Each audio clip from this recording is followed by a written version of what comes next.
I never imagined that at 62 years old, after 37 years of marriage, I'd be planning the most calculated move of my life.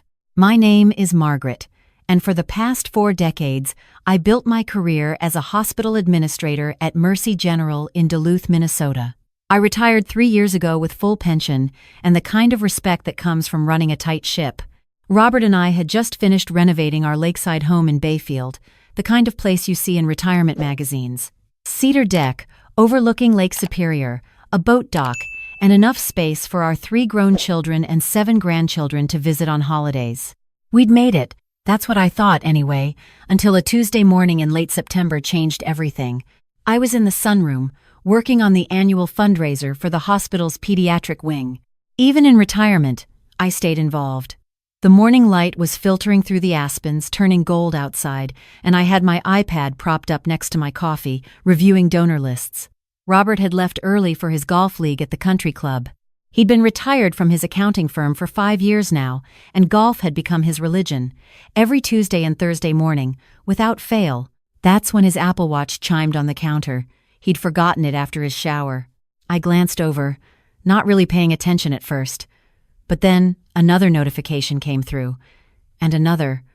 I walked over, intending to just silence it, when I saw the preview on the screen. A text message from someone named Diane. The preview said, "Can't stop thinking about yesterday. When can I see you again?" My hand froze. I picked up the watch. Another message came through. "Rob, you there? I miss you already." Rob. Nobody called him Rob except his college buddies from 40 years ago. I set the watch down carefully, like it might explode. My heart was doing something strange, a kind of heavy, slow beating that felt wrong. I looked out at the lake, perfectly calm, the morning sun making the water look like hammered silver. Everything looked exactly the same as it had 5 minutes ago, but nothing was the same. I didn't cry. I didn't throw anything. I'd spent 40 years managing crises in a hospital setting. When you run an ER, you learn to assess first, react later. I picked up the watch again and tried to open it, but it was locked. Of course. I set it back down exactly where Robert had left it. I went to his office. Robert was meticulous about his workspace, everything filed and labeled. I'd always loved that about him. I opened his laptop. We'd never had passwords between us. Why would we? That was for people who had things to hide. The laptop opened to his email. I didn't have to search long. There was a folder labeled DR in his personal email, not his work email, which he'd closed when he retired. His personal Gmail account that I'd helped him set up years ago for family photos and Amazon orders. Inside the DR folder were emails going back 8 months. 8 months. I clicked on the most recent one. The email was from Diane Reynolds. I recognized the name immediately. She was the new activities coordinator at the country club, had started last spring. Blonde, probably 50, perky in that way that made me think she'd been a cheerleader once. I'd met her twice at club events. She'd seemed nice, pleasant. The kind of woman who laughed a little too loud at men's jokes. I read the email. Then I read another. And another. They'd met during a golf clinic she was running. They'd had coffee.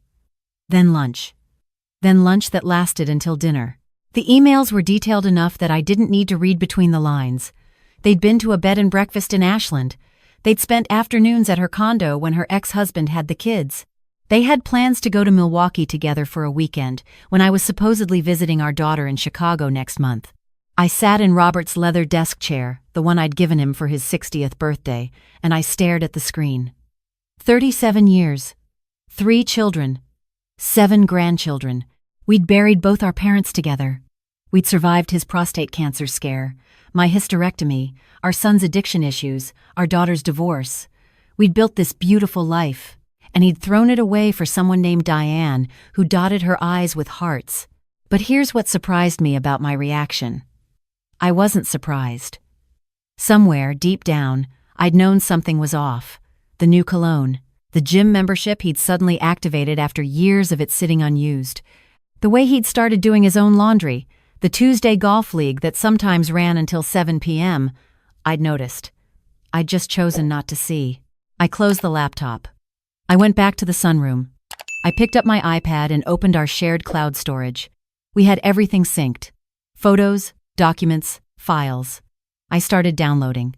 Every email from the DR folder, every photo on his phone that had synced to the cloud, every credit card statement, every receipt. I created a folder on my iPad labeled Lake House Renovation Documents and moved everything there. Nobody would look twice at that.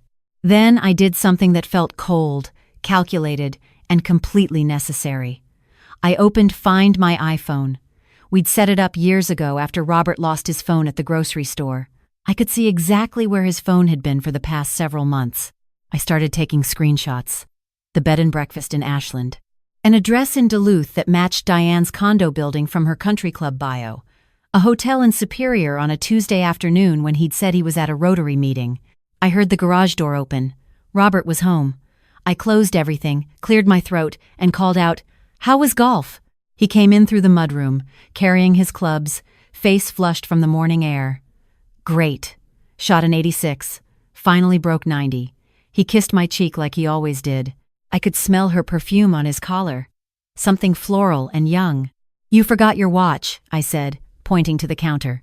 "Oh, damn. Thanks." He picked it up, glanced at the screen, and I watched his face. Nothing. Not a flicker. 37 years of marriage, and the man could lie to my face without missing a beat.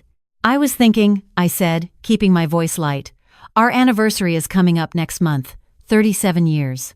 What if we threw a party? Invite the kids, our friends from the club, make it special?" He looked uncomfortable for just a second, then smiled.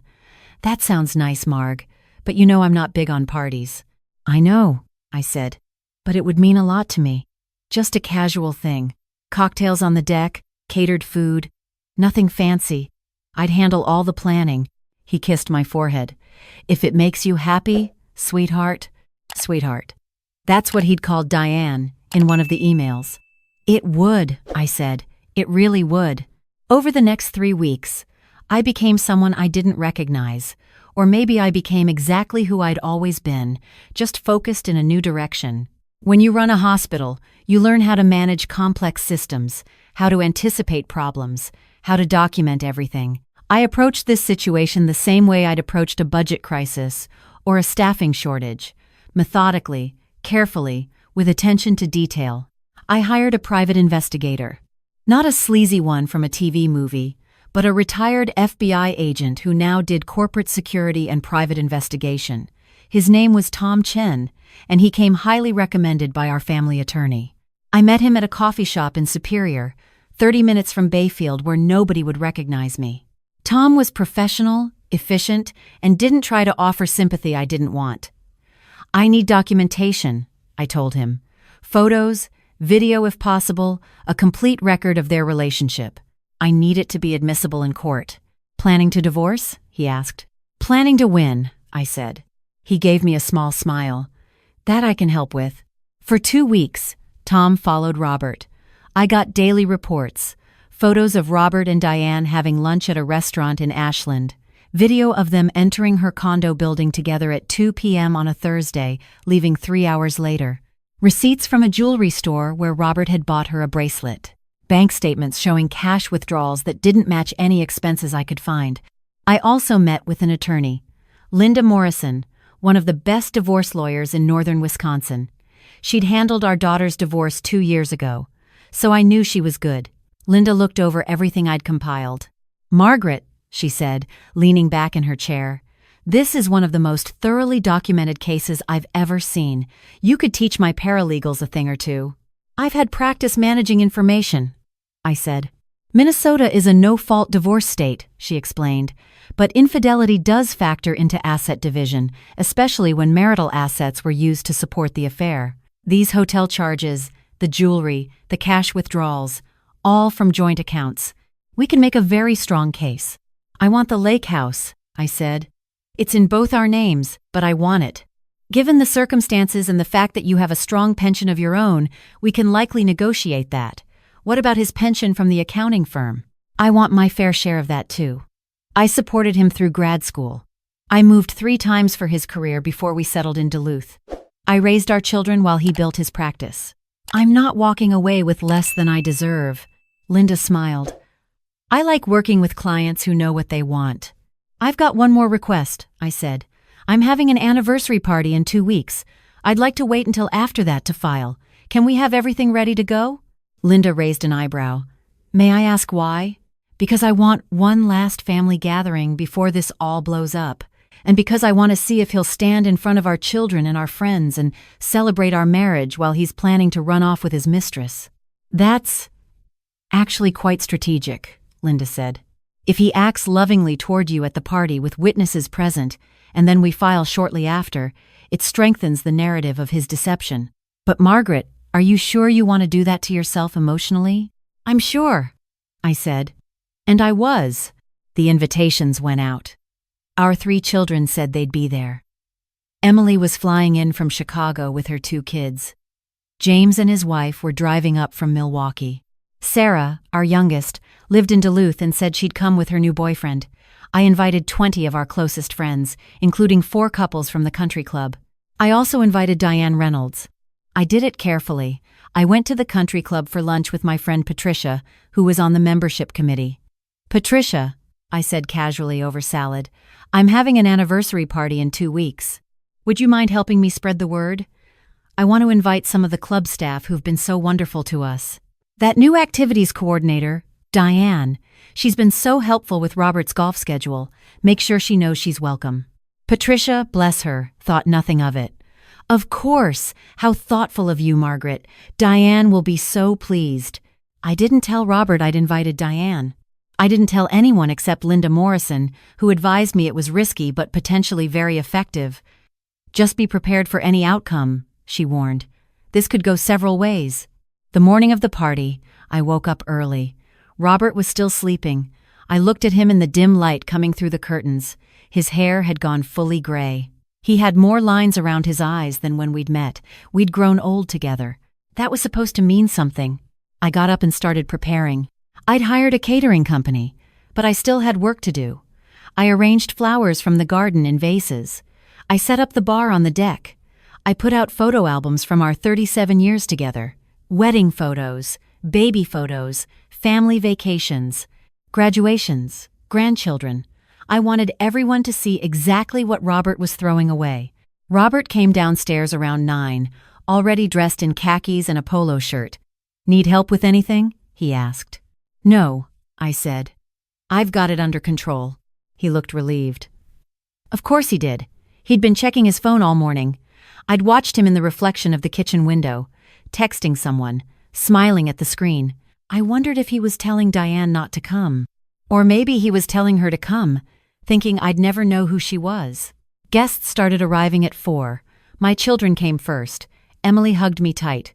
"Mom, you look amazing. Is this a new dress?" It was. Navy blue, fitted, elegant. I'd bought it specifically for this. I wanted to look my best. "Thank you, sweetheart." James kissed my cheek. "Where's Dad?" "Out on the deck, playing host," I said. Sarah arrived with her boyfriend, a nice young man named Derek. She handed me a bouquet of flowers.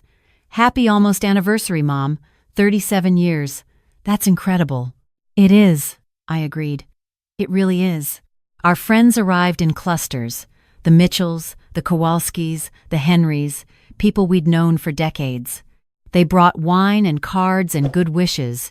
They stood on our deck overlooking the lake and said things like, "You two are relationship goals, and if you can make it work, anyone can." Robert played the part perfectly. He had his arm around me for photos. He told the story of how we met at a college party in Madison, how I'd turned him down twice before agreeing to a date. He thanked everyone for coming to celebrate with us. He was charming and warm, and everything that had made me fall in love with him 40 years ago. And then, at 6:30, Diane Reynolds walked through our front door. She looked nervous. She was wearing a summer dress, yellow with white flowers, holding a bottle of wine. She saw me first and smiled, uncertain. "Mrs. Sullivan, thank you so much for inviting me. I hope it's not an imposition." "Not at all," I said warmly. "Please, call me Margaret. Come in. Have a drink."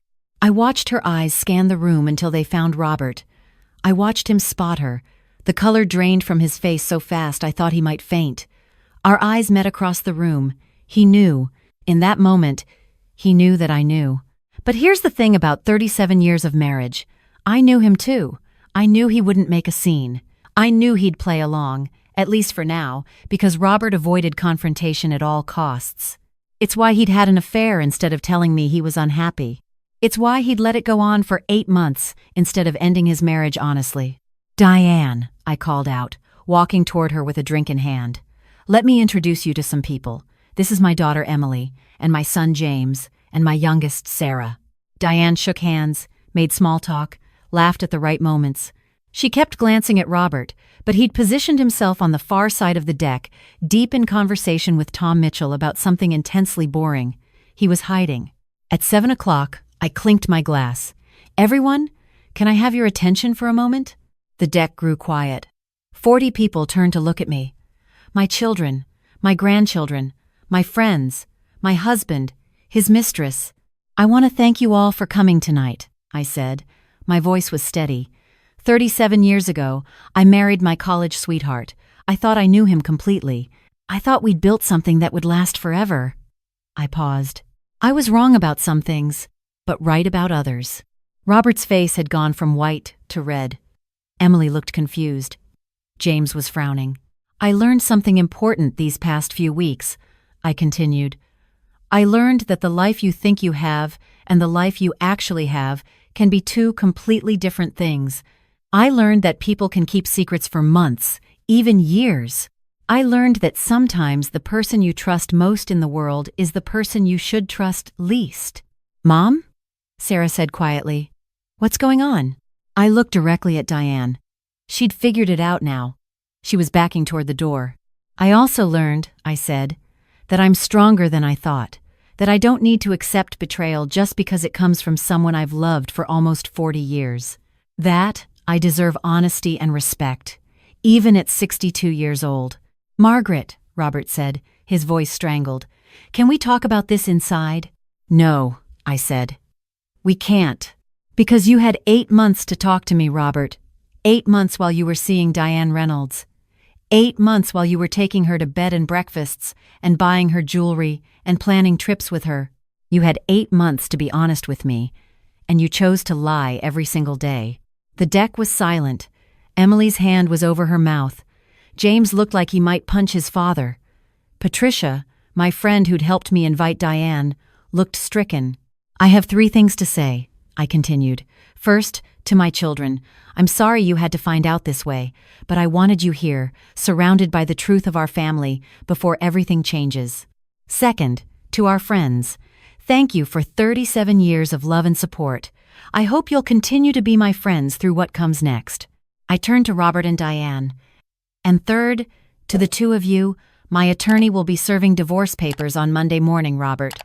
I have documentation of everything. Every hotel, every gift, every lie. I will get the lake house. I will get my share of your pension. And I will get the respect I should have had all along." Diane ran.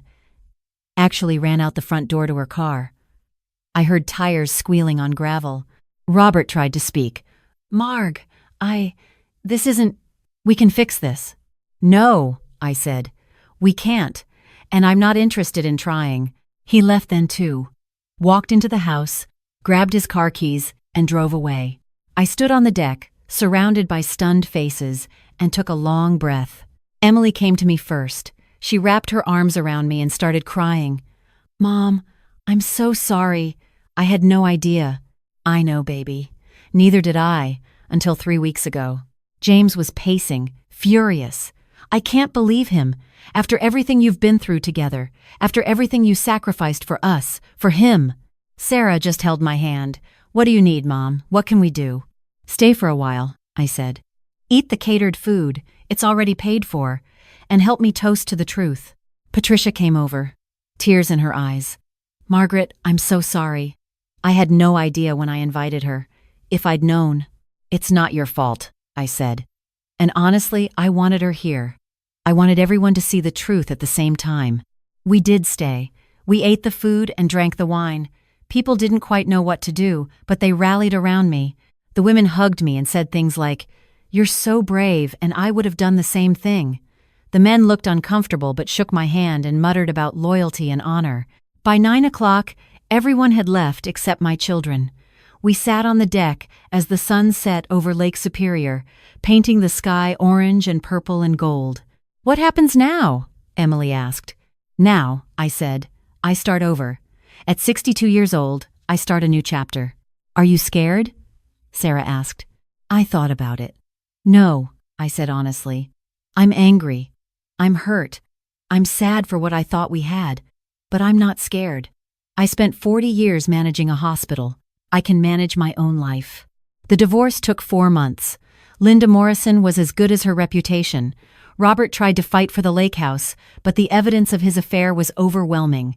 The hotel charges on our joint credit card, the jewelry purchase, the private investigator's photos and video, the GPS data from his phone. He didn't have a leg to stand on. I got the lake house.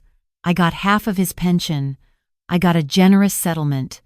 Robert moved into a condo in Duluth. Last I heard, he wasn't seeing Diane anymore. Apparently, she wanted nothing to do with him after the disaster of the anniversary party. I'd feel sorry for him, but I don't have the energy. 6 months after the divorce was finalized, I did something I'd been planning. I turned the lake house into a summer retreat for women going through divorce.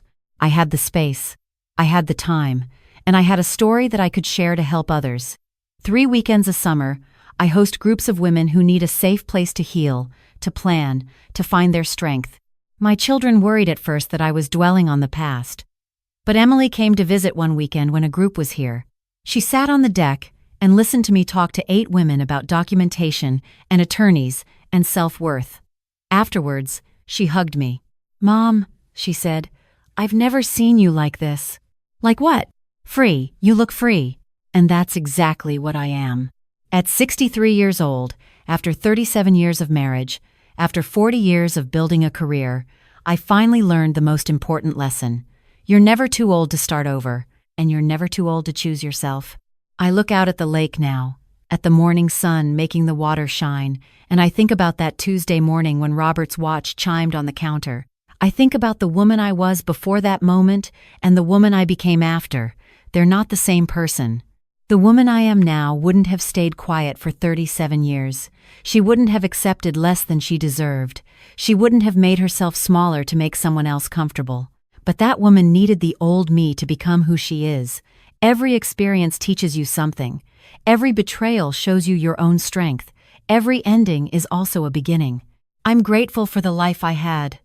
The children, the grandchildren, the career, the years of happiness that were real, even if the end wasn't. But I'm more grateful for the life I have now, the lake house full of women's voices, the freedom to spend my days exactly as I choose, the peace that comes from knowing I stood up for myself when it mattered most.